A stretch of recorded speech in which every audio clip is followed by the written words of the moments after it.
पण याच्या पाठीमागे काय कारण आहे की बाबा तुमच्याच इथं पहिला मान का?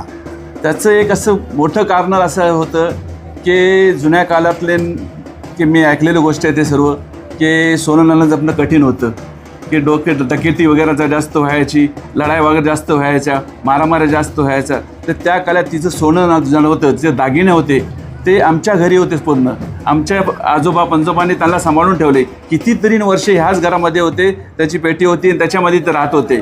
पण एक काल असा आला की नंतरचा काल आला तेव्हा आमच्या घरच्या लोकांनी ही सर्व टोटल ही प्रॉपर्टी होती त्यांच्याकडे परत रिटर्न केली आणि त्याच्या कंटिन्यू त्याचे ते चालूच आहे त्याच्यानंतरही. म्हणजे मातेच्या दागिन्यांचे सांभाळ तुम्ही केलात किंवा तिचं जतन संवर्धन तुम्ही केलं आणि त्याच्यामुळे तुम्हाला हा मान प्राप्त झालेला आहे. हो.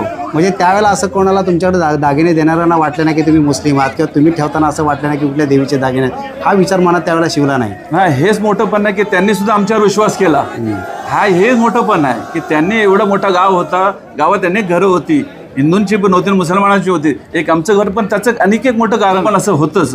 आणि त्यापणाने ते आमच्या इथं आलं सोडणं आणि आमच्या आजोबा पंजोबांनी त्याला चांगली राखत दिली आणि त्याचा मान ठेवला आणि त्याला सांभाळला आणि परत जेव्हा वेळ आला तेव्हा त्यांच्याकडे परत तसंच एक आणि एक वस्तू त्यांच्याकडे गेली आणि हा त्याच्यामुळे